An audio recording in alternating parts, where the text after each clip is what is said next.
Assalamualaikum warahmatullahi wabarakatuh. Salam sejahtera bagi kita semua.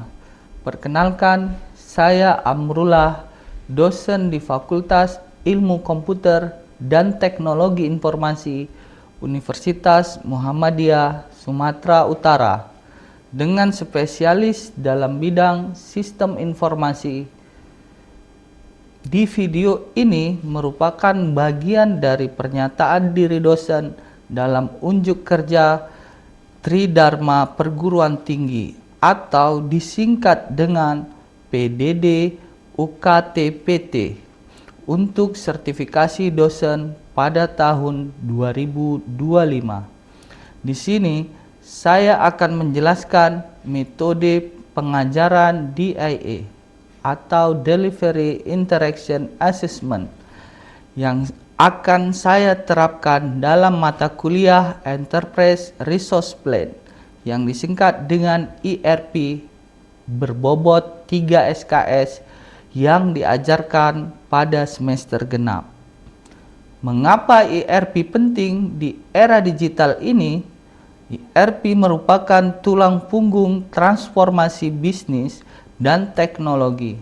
Melalui mata kuliah ini, mahasiswa tidak hanya belajar teori, tetapi juga bagaimana mengaplikasikan ERP dalam dunia nyata untuk menciptakan solusi bisnis yang efisien dan terintegrasi.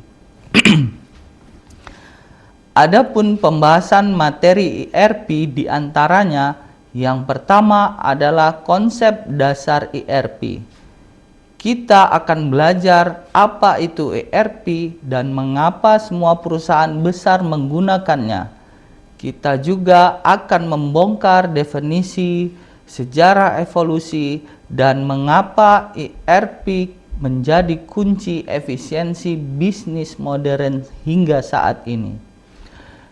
Yang kedua ada arsitektur sistem ERP. Kita akan mengetahui bagaimana ERP dibangun dan apa saja komponen utamanya. Di sini, mahasiswa akan memahami struktur modular ERP dan bagaimana sistem ini terintegrasi dengan proses bisnis. Yang ketiga, ada modul ERP, diantaranya keuangan, SDM, SCM, dan manufaktur. Kita akan belajar tentang satu sistem yang mengelola seluruh modul dalam satu aplikasi dan dalam satu platform. Kita akan eksplor tiap fungsi dari modul dan studi kasus nyata dari SAP dan Oracle.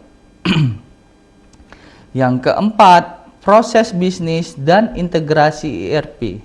Kita akan belajar bagaimana ERP mengubah cara kerja suatu perusahaan. Kemudian, kita akan simulasi pemetaan proses bisnis dan otomatisasi hingga membuat mahasiswa melihat langsung dampak dari menggunakan ERP. Yang kelima, implementasi ERP, tahapan dan juga tantangan terhadap penerapan ERP. Kita akan belajar mengapa banyak implementasi ERP gagal, bagaimana menghindarinya, dan melakukan diskusi tentang manajemen perubahan risiko dan kunci sukses mengimplementasikan ERP. Yang keenam, ERP dan teknologi terkini, yaitu cloud, IoT, dan AI. Kita akan belajar bagaimana ERP berkolaborasi dengan AI dan IoT. Kita akan melihat tren baru seperti ERP berbasis cloud dan prediktif, juga analitik. Kemampuan mahasiswa yang diharapkan dari pembelajaran pada mata kuliah ERP diantaranya: 1. Mampu menjelaskan konsep ERP dan arsitekturnya. Di sini, mahasiswa tidak hanya mengetahui apa itu ERP, tetapi juga bagaimana merancang dan membangun solusi untuk sebuah konsep pada ERP. Yang kedua, memahami fungsi modul-modul ERP dan integrasinya dengan proses bisnis. Mahasiswa akan bisa memetakan kebutuhan bisnis dan modul ERP ke dalam satu perusahaan dengan konsep yang tepat. Ketiga, bersikap kritis dalam menganalisis tantangan implementasi ERP. Tidak sekedar teori, tetapi juga belajar dari kegagalan dan kesuksesan perusahaan nyata. Keempat, mengaplikasikan pengetahuan ERP melalui proyek pendampingan pada UMKM. Praktik langsung, mahasiswa akan membantu UMKM merancang konsep dan solusi ERP sederhana. Adapun rencana pembelajaran untuk semester ini adalah di pertemuan pertama melakukan perkenalan yang menyenangkan terhadap mahasiswa, memperkenalkan kontrak kuliah agar mahasiswa dapat merasa terlibat langsung sejak awal. Pada pertemuan kedua dan ketiga, mahasiswa memahami dasar-dasar ERP dan arsitekturnya, seperti membongkar teknologi dan fasilitas pada cloud sebelum kita menggunakannya. Pada pertemuan keempat dan keenam, fokus pembelajaran akan ada pada modul ERP dan studi kasus vendor-vendor ternama seperti SAP dan Oracle. Manakah di antara dua vendor itu yang lebih baik? Pada pertemuan ke-7 dan ke-8, kita akan melakukan uji pemahaman dengan kuis dan ujian tengah semester. Selanjutnya, di pertemuan ke-9 hingga pertemuan ke-12 adalah materi yang sangat-sangat paling seru, di mana mahasiswa akan mengeksplorasi ERP dengan teknologi terkini seperti cloud, AI, dan IoT. Di pertemuan 13 dan 14, mahasiswa akan belajar dari kesuksesan dan kegagalan implementasi ERP di perusahaan. Pada pertemuan 15 dan 16, di situ mahasiswa akan diuji pemahaman dengan simulasi dan diskusi proyek hingga ujian akhir semester. Metode pembelajaran yang akan digunakan pada mata kuliah ERP diantaranya yaitu delivery, tidak hanya ceramah tetapi juga demo langsung sistem ERP dan diskusi interaktif di dalam kelas pada saat pembelajaran. Kedua, interaction. Mahasiswa akan bermain peran sebagai konsultan ERP dan menyelesaikan studi kasus nyata khususnya di UMKM secara sederhana. Ketiga, yaitu assessment. Tugas bukan hanya sekedar laporan, tetapi proyek nyata yang bisa diaplikasikan di UMKM. Adapun media pembelajaran yang akan digunakan pada mata kuliah ini yaitu WhatsApp group, di mana diskusi tidak berhenti hanya sebatas pertemuan di kelas, tetapi juga bisa melakukan tanya jawab kapan saja dan di mana saja. Yang kedua, media pembelajaran yang digunakan pada mata kuliah ini yaitu e-learning yang disediakan oleh Universitas Muhammadiyah Sumatera Utara. Di antaranya ada materi, video tutorial, dan forum diskusi tersedia 24/7 untuk diakses dan fleksibilitas di daerah manapun dan bagi mahasiswa. Referensi pada mata kuliah ERP ini diantaranya, pertama ada buku Enterprise Resource Planning oleh Leon tahun 2019, yaitu dasar-dasar teori yang mudah dipahami tentang ERP. Kemudian ada ERP Integration Business Process oleh Monk dan Wagner di tahun 2020 dengan panduan praktis integrasi ERP. Ketiga, ada studi kasus dari SAP Community, di mana kita bisa belajar langsung dari pengalaman perusahaan global. Dan yang keempat, artikel dan jurnal-jurnal dari sumber terpercaya, yaitu IEEE dan CIO.com untuk update tren terbaru ERP dan teknologi. Adapun penilaian yang akan dilakukan adalah dengan ketentuan penilaian pertama, yaitu tatap muka dengan bobot 30%. Di dalam tatap muka akan berisi penilaian untuk kehadiran dengan bobot 20%. Kemudian ada ujian tengah semester dengan bobot 40%. Dan selanjutnya ujian akhir semester 40%. Kedua, yaitu tugas terstruktur, di mana bobot tugas terstruktur adalah 30%. Dari 30% itu, ada bobot laporan analisis modul ERP yang akan menjadi tugas bagi mahasiswa sebesar 30%. Selanjutnya, presentasi studi kasus vendor ERP sederhana dengan bobot 30% dan laporan simulasi proyek ERP sebesar 40%.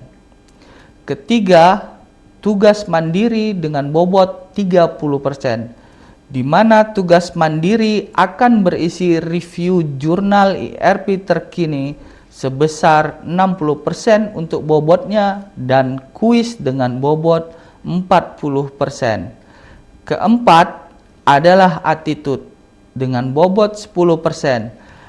Dalam attitude akan dituntut kedisiplinan mahasiswa, partisipasi dalam diskusi di dalam ruang belajar, dan kemampuan komunikasi dan juga kerjasama dalam satu tim.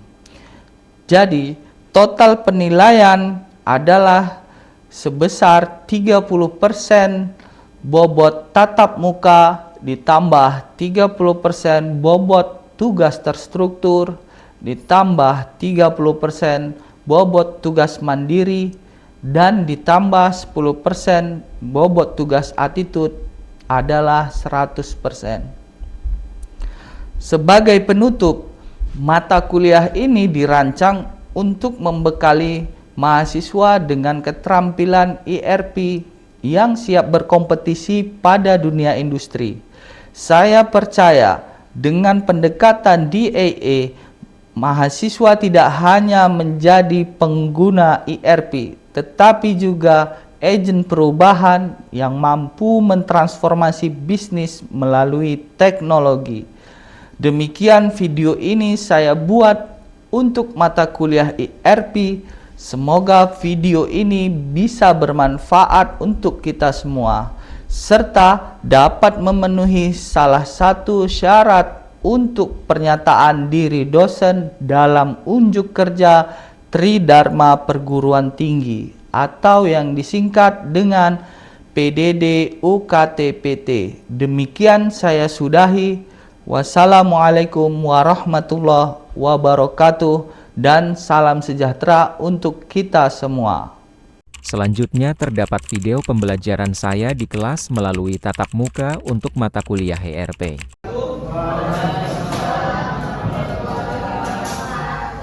Apa kabar pagi ini?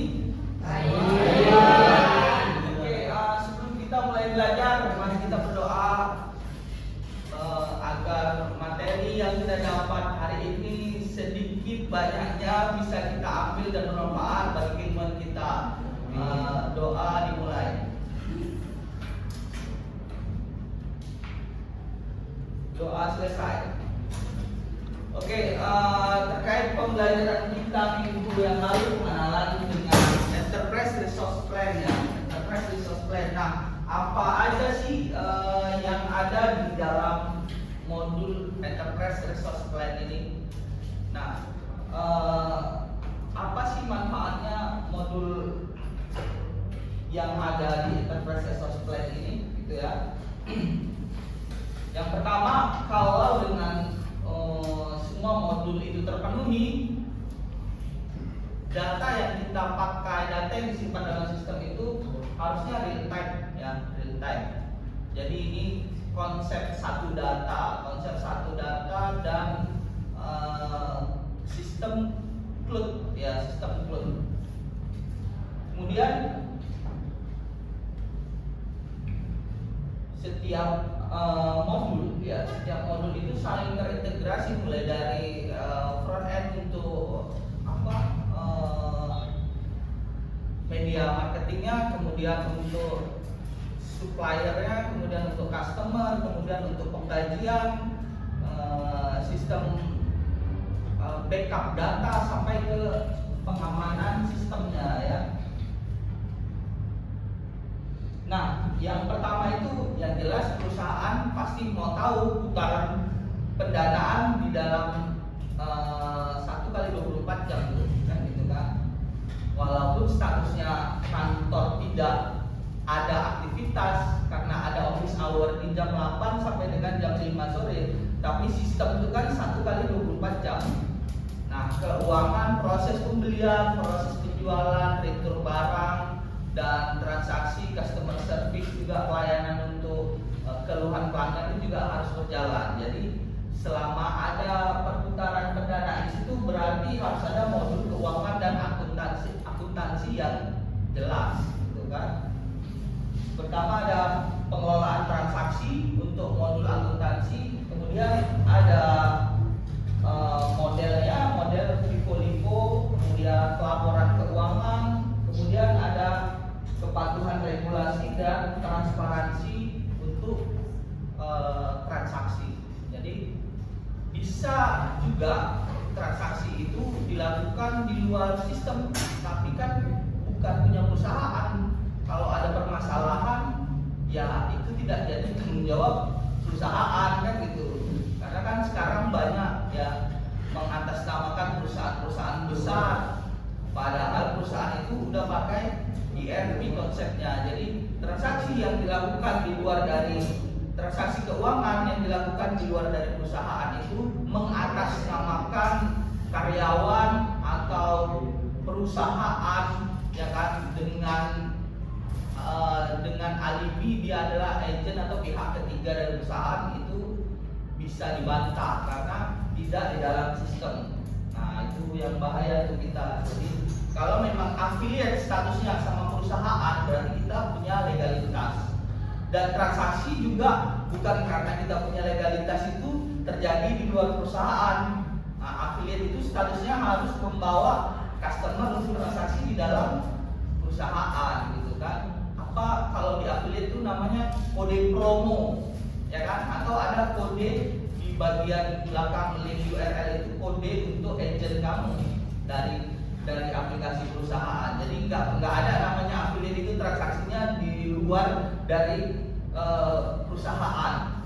Jadi kalau dia ceritanya di affiliate terus dia mau transaksi keuangan di luar dari aplikasi perusahaan, nah itu wajib kamu curigai, ya kan?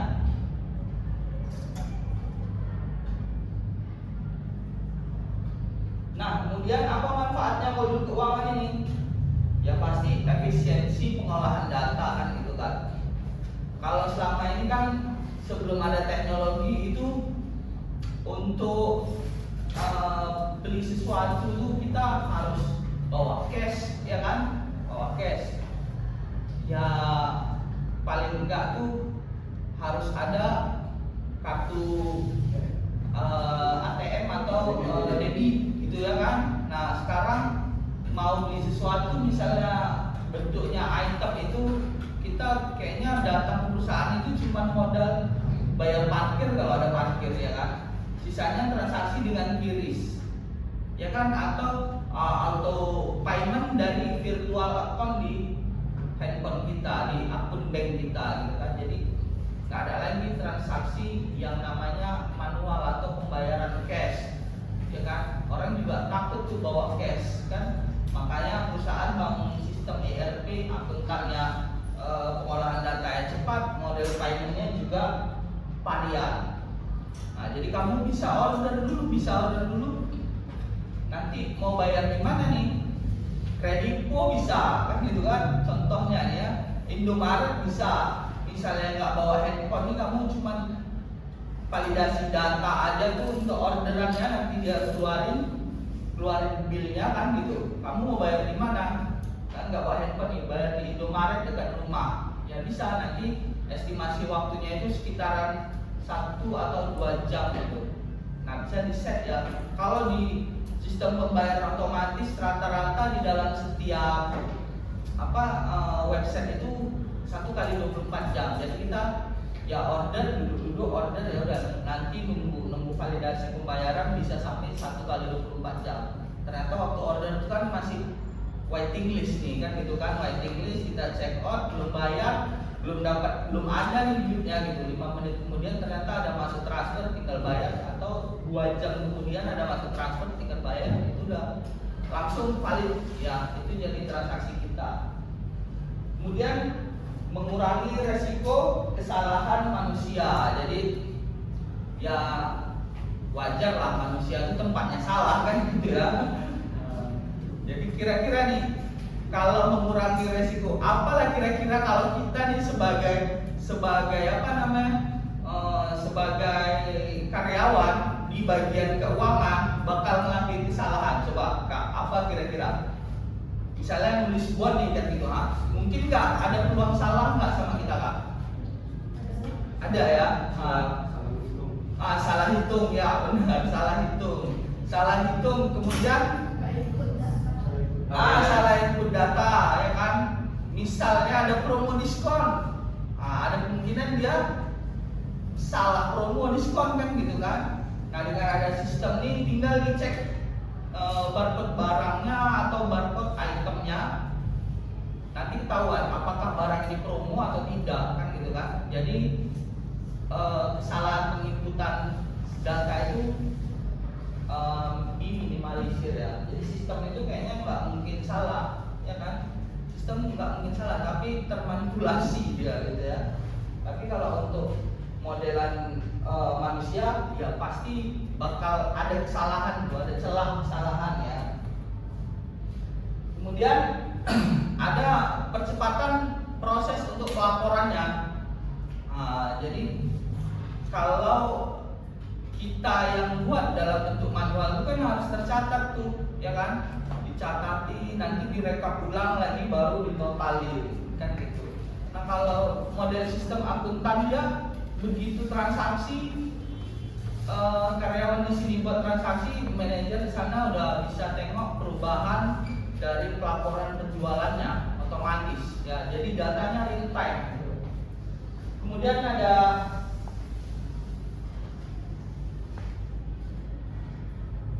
SDM di sini ya, modul SDM itu ya kita ya, SDM-nya ya, manusia.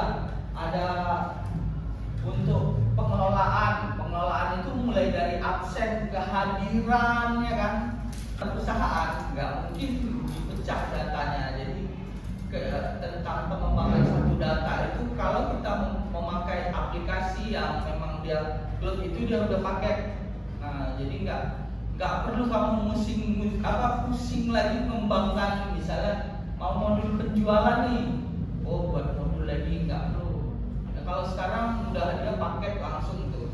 Nah, jadi bisa langsung ke report analitik dalam bentuk dashboard yang dinamis gitu ya, yang dinamis. Jadi dashboardnya itu ya, laporannya itu cuma satu layar ini, tapi bisa kita setting untuk si pimpinan. Jadi misalnya dia minta laporan penjualan 24 jam yang lalu katanya, atau laporan penjualan 7 hari terakhir. Nah, dia nggak perlu scroll lagi tuh, karena dia udah datanya terpusat, center data. Jadi tinggal ganti aja waktunya, estimasi waktunya 7 hari, 1 bulan, udah langsung nanti dia buat kayak visualisasi, misalnya lingkaran, kemudian ada datanya berapa total, nah gitu. Dia udah model Google data visual, data studio. Nah, gitu. Itu datanya langsung masuk ke perusahaan. Ya, Ada kemungkinan nggak data tersebut itu yang perusahaan? datanya gimana? Yang nggak misalnya kayak modul ada barang terus datanya masuk. Terus ada kemungkinan nggak kalau data tersebut bisa diproses atau karyawan gitu? Nah, itu ada kemungkinan, ya ada kemungkinan kecurangan dari pemanfaatan celah sistem dan itu beda. Nah, ini harus dijelaskan juga. Celah sistem itu beda dan pemanfaatan waktu dari pengolahan data di dalam sistem itu beda. Ya, jadi kalau dia manfaatin celah sistem berarti dia nggak masuk sistem. Dia ngambil data dari sistem, dia nggak masuk sistem. Ya, jadi nggak bakal terekam tuh siapa yang login. Ada namanya timestamp atau logbook istilahnya kalau di dalam database. Ya. Jadi kalau kita punya akun untuk masuk front end ke depan sistem itu dengan akun kita, perubahan yang kita buat di dalam sistem itu dicatat sama database.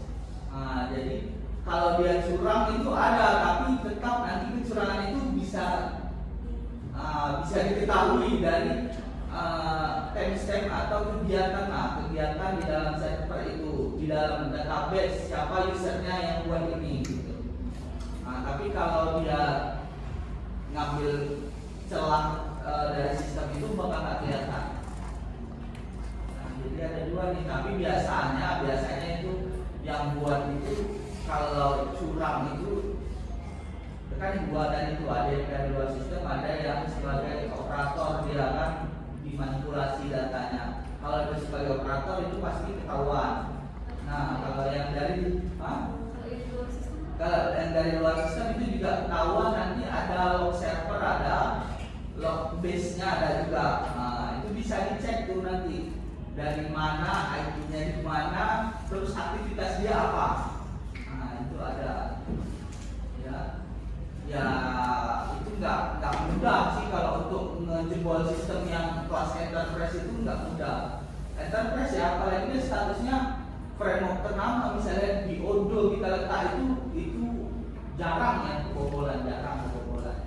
Tapi nggak tahu kalau yang kita develop sendiri. Nah, kita develop sendiri, kemudian sistem keamanannya kita juga yang buat. Nah, itu kemungkinan ada celah juga karena kan ada standar ISO untuk ISO 2071 tuh untuk model keamanan dari sistem enterprise ini. Jadi nggak boleh sembarangan untuk menjual resource tuh. Jadi ya nggak mungkin lah sekelas Odoo itu kan nggak punya agreement untuk perusahaan bahwasanya dengan megang data banyak ini nanti bisa diambil orang lah. Paling data keuangan ya. Tapi ada juga sebagian perusahaan yang masih percaya ya sama teknologi yang dia pakai, ya boleh juga. Tapi kalau celah keamanan itu pasti ada dan mudah yang biasa ditangkap. Gitu ya. Ada lagi pertanyaan kira-kira sampai di sini? Nggak ada ya? Aman ya? Oke, berarti insya Allah minggu depan kita ketemu lagi. Ya, insya Allah minggu depan kita ketemu lagi di pembahasan modul selanjutnya, integrasi sistem dengan keamanan di dalam